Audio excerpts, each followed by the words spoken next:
So tonight to this now, an out-of-control scene in Berkeley when dozens of black-clad anarchists tore through the barricades and assaulted pro-Trump attendees. It was peaceful up until then.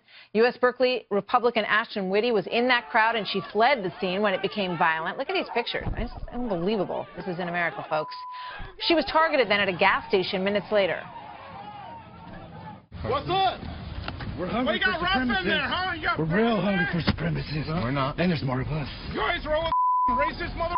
Y'all come from That was a threat. Okay.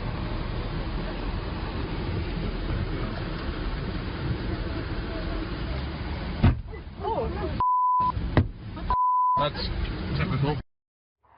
Joining me now, Troy Worden, UC Berkeley student and correspondent for CampusReform.org, and Ashton Witte, Berkeley College Republican and target of yesterday's violence. Welcome.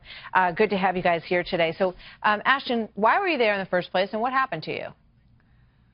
Well, I felt it was my duty as an American to attend this rally and speak for my freedom of speech. I feel like it's something that is being threatened, in America today. And I felt like if I went peacefully and just said what I had to say and had discussions with people, everything would be fine. What did you have to say? However, what was on your mind? I was willing to discuss anything. I held up a poster. It said, let's just have a conversation. And I had conversations with many interesting people, both Republican and Democrat. And everything was great until Antifa showed up. Antifa, they came in with black masks, they carried weapons, they were pounding people down with their fists and their feet, and I knew I had to get out of there, so I contacted someone I knew who came to the rally.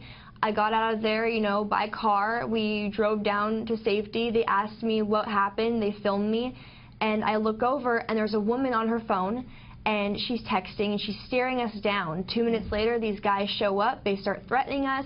They hit the car with some lead pipes. They're cussing at us, telling us we're dead men, that there's more of them. I find out then that Antifa actually had several people posted around Berkeley tracking us, and telling people our location by social media. Yeah, I mean, it's frightening, and we look at the anger on their faces, and the videos of all of this that I watched today are just pretty incredible. So, Troy, who are these people? Are they from the Berkeley campus? I mean, you look at them, and they've got masks over their faces, and they're hiding their identity, and they're slapping people and hitting them with sticks. Where are they coming from? Well, Martha, I think it's unfortunate that so many news publications have refused to cover this growing and pressing issue. If we look at who are doing these attacks, who are stomping conservatives on the ground and bloodying them, they are mostly non-students. There are actually violent gangs coming up from Oakland, conscripted by Antifa, to hunt Republicans in the streets. Make no mistake, this is a pressing issue and it needs more coverage. Luckily, Campus Reform has helped bring this story to light, and people are waking up. If you look at the petition signed by over 250,000 people calling on the federal government to recognize Antifa for what it is, a domestic terrorist organization, you'll see that, again, no one is fooled. We know exactly who is doing this. These anti-fascist organizations are conscripting violent criminals to basically make it impossible to be a conservative on a liberal campus. It's a sad day when students, just to stand up for what they believe in, have to face the very real possibility of severe injury or even death.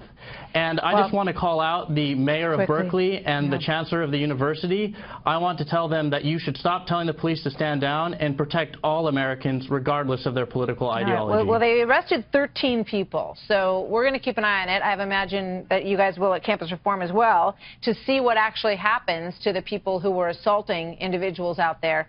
Ashley and Troy, thank you very much for being here tonight. It's a big story, and we'll continue to follow it. Thank you for having us on. Thank you.